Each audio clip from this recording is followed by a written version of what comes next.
Meron na naman tayong Toyota Hilux.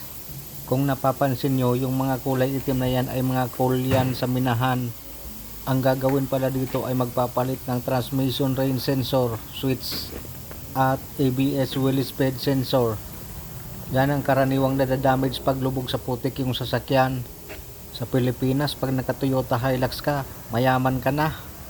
Dito ginagamit lang sa minahan at ginagawang kargahan. Itong Hilux pala to ay 2022 model. Pero kung titingnan nyo, lumang-luma na siya. Halos makikita mo talaga sa ilalim, puno siya ng putik. Pero ang kagandahan talaga sa Toyota ay matatag at matitibay yung mga pangilalim. Dati yung mga ginagamit sa minahan ay Isuzu at mga Ford. Pinalitan nila ng Toyota kasi matagal-tagal daw masira. Tapos yung makina maganda daw ang quality. Kaya kung mapapansin nyo, puro Hilux lang talaga lahat.